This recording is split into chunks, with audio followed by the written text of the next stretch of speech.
अब ये समझिए कि अदालत ने एएसआई के जिस सर्वे को आधार बनाकर ये फैसला सुनाया है, आखिर उसमें क्या था। एएसआई ने धार भोजशाला में 98 दिनों तक सर्वे किया। इस दौरान उसे हिंदू पक्ष से जुड़े 94 प्रतीक चिन्ह मिले, 37 देवी देवताओं की मूर्तियां मिली, साथ ही 1700 से ज्यादा अवशेष मिले जिनका संबंध हिंदू धर्म से बताया गया। इसके अलावा एएसआई ने सर्वे के दौरान 194 स्तंभों के फोटो लिए जिन पर हिंदू प्रतीक चिन्ह थे और इस आधार पर आर्कियोलॉजिकल सर्वे ऑफ इंडिया ने 2047 पेज की रिपोर्ट तैयार की। कौन कौन सी मूर्तियां मिली ये भी बता दें। एएसआई ने अपने सर्वे में इसका भी जिक्र किया, जैसे भोजशाला में बाघ देवी की खंडित प्रतिमा मिली, भगवान श्री कृष्ण जटाधारी भोलेनाथ की मूर्ति भी पाई गई। इसके अलावा भगवान हनुमान, भगवान शिव की मूर्ति और ब्रह्मा जी की प्रतिमा भी एएसआई के सर्वे के दौरान मिली। साथ ही स्वास्तिक और त्रिशूल के चित्र के साथ सनातन आकृतियों वाले पत्थर भी धार की इस भोजशाला से एएसआई के हाथ लगे और इन्हीं सब सबूतों के आधार पर मंदिर वाली थ्योरी को बल मिला। हाईकोर्ट का मंदिर वाला आदेश आया तो उसके कुछ ही देर बाद एआईएमआईएम के प्रमुख असदुद्दीन ओवैसी की एक सोशल मीडिया पोस्ट ने उसमें बाबरी वाला तड़का लगा दिया।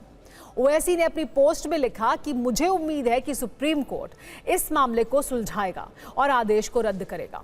बाबरी मस्जिद मामले के फैसले से इसमें स्पष्ट समानताएं हैं।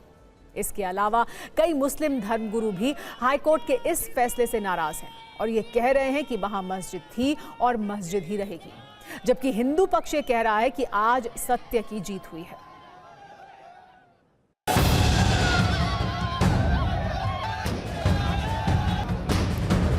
मुस्लिम फरीक को गमज़दा होने की जरूरत नहीं और हिंदू पक्ष को खुशी मनाने की जरूरत नहीं।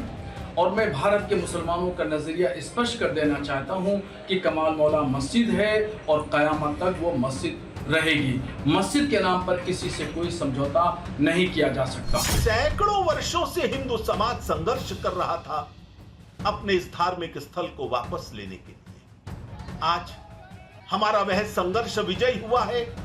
भारतीय न्यायपालिका ने हमारे अधिकार पर मोहर लगा दी है। हमारे यहाँ कोई ऐसा प्रावधान होता कि जहाँ मस्जिद है उसको एक बार तोड़ दो, उसकी जगह कहीं और ले लो, तो हम ले लेते उस जगह को। हमारे यहाँ प्रावधान है ही नहीं। हमारी आस्था के मुताबिक तो वो मस्जिद जहाँ थी है और रहेगी।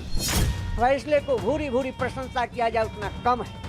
सत्यमेव जयते, सत्य पराजित नहीं होता, परेशान हो सकता है। आज सत्य का जीत है। सत्यमेव जयते की धारणा को उद्घाटित करने का काम किया। और जितने भी मुसलमानों के पास सबूत मौजूद हैं और जो भी तारीखी शवाहिद मौजूद हैं उसकी बुनियाद पर हम लोगों को उम्मीद है कि इंशाअल्लाह हम लोगों को इसमें सुप्रीम कोर्ट से कामयाबी मिलेगी। हमको इसे अपने दिल से स्वीकार कर लेना चाहिए। बल्कि मैं तो ये कहूँगा जिस तरह से बाबरी मस्जिद के फैसले को तस्लीम किया और अपना दिल बड़ा करते हुए भोजशाला को अपने गैर मुस्लिम भाइयों के हवाले कर देना चाहिए। हिंदू पक्ष ने एक और मांग रखी थी कि वाघ देवी सरस्वती की प्राचीन प्रतिमा को लंदन के ब्रिटिश म्यूजियम से वापस लाया जाए।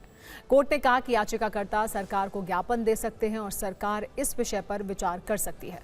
इसीलिए अब कोर्ट के फैसले के बाद मां वाघ देवी की उस मूर्ति को वापस भोजशाला लाने की चर्चा शुरू हो गई है, जो 117 वर्षों से लंदन के म्यूजियम में है।